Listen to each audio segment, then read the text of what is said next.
floatiness from the shot, and we are ready to move on to add those finer details that will make the shot complete. I haven't taken any critique for this shot during the demo, but I will soon, and I absolutely believe there will be a lot of changes and a lot of things that they will tell me to add, or like amend, which in the end will definitely make the shot even stronger. So I'll do that. But for this demo, I will polish this and take it to a certain level, which I think is good and is okay, and then I'll be able to take it to the show it to the directors to get their feedback. So yeah.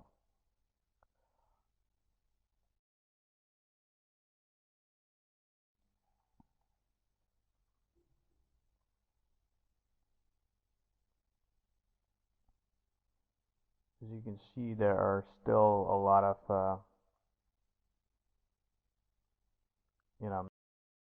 penetrations happening here in the hand and the spear.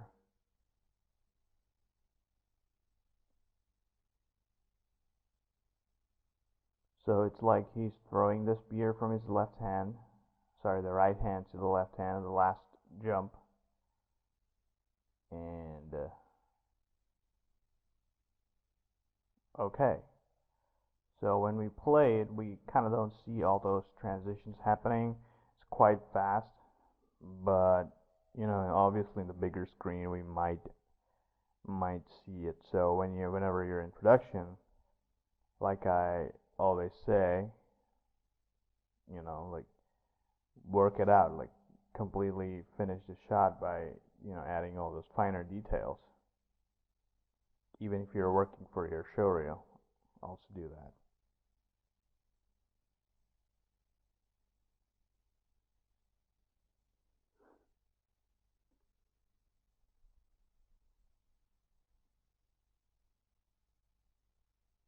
I'm gonna use the spear at approximate distances to the hand, so that it doesn't feel too much weird with the poses there. So I'll try to get as much close as possible.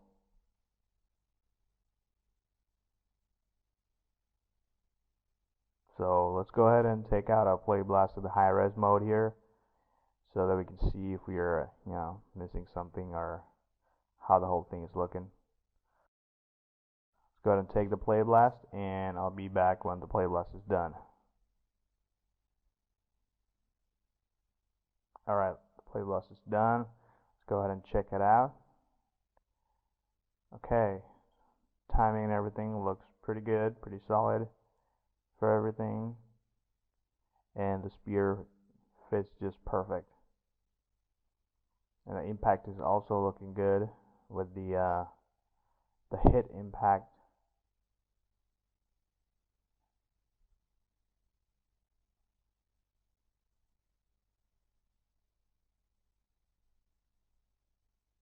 Okay, so let's go ahead and take out the proxy mode again to work here.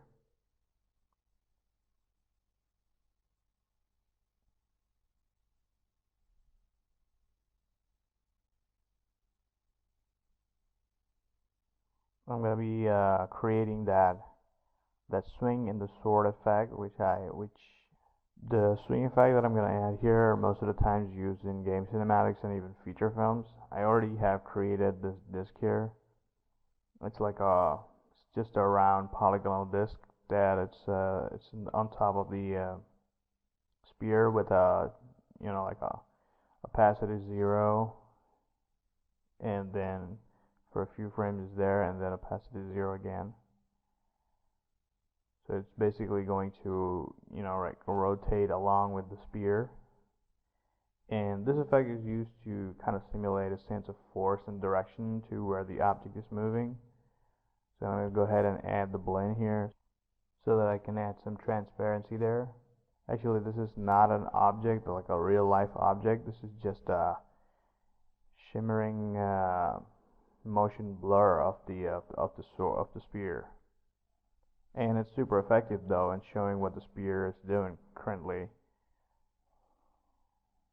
Okay, it kind of looks cool. And you can also go ahead and add like more of these swing effects or the shimmering motion blurs while he does that, the hack and slash. So along with the movement of the spear, you can add one of these effects to it. These are mostly like interface effects. These are not actually real effects or anything, just to kind of enhance the whole, the animation. These effects are just added there.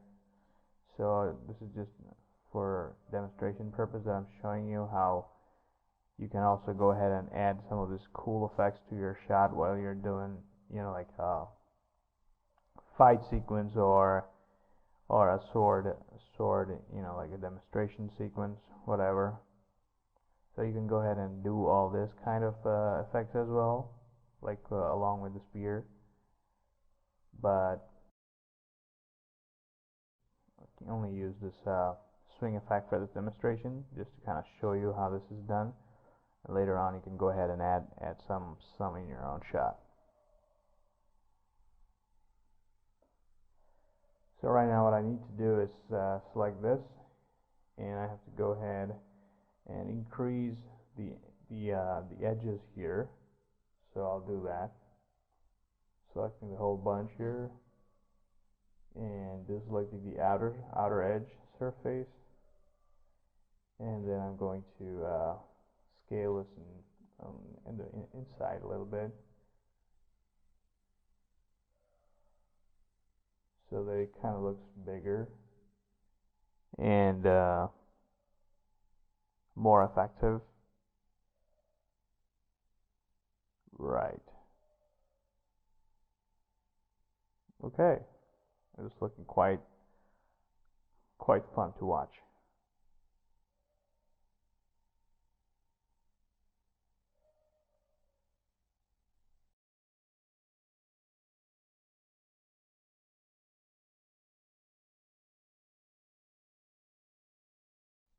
Alright, now that we've added the effect, we can move on to animating the camera, which we left earlier. Remember I told you about that the last camera would be the only camera in the shot and not the other two cameras? So I'll try to get a nice handheld cinematic camera view here. As you can see, we have a few keys already done there because we had to like a dolly track him behind along with the character. And one thing you should always remember about cinematic handheld camera is that in the shot, the camera actually follows the character and not the other way around. Obviously, you can go ahead and break the rules, but it's always going to look better with the camera following the character. So it's like when he jumps and starts falling down, the camera is still taking that easing on top, because the camera doesn't know what kind of movement he's going to take next, because the camera is like held by a person. It's a handheld camera. Like when he jumps to the highest point, the camera still stays there. So for the first frame, we'll position the camera according to the character's position and the camera's rule of thirds, and then we'll try to follow the character wherever he leads. We should try to start the camera linearly, and that way we'll see a swift entry. So, alright, now I'll go ahead and animate the camera like I mentioned earlier, that camera following character thing. Yeah, I'll animate it that way.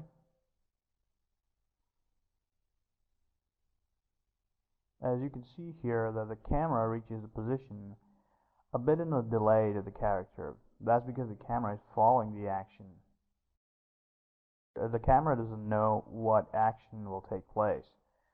Some even take it to another level by removing half the character from the screen during the animation in the name of following the character. That's because that's a handheld camera, and it adds a bit of a cinematic drama to it. Sometimes it kind of looks cool too.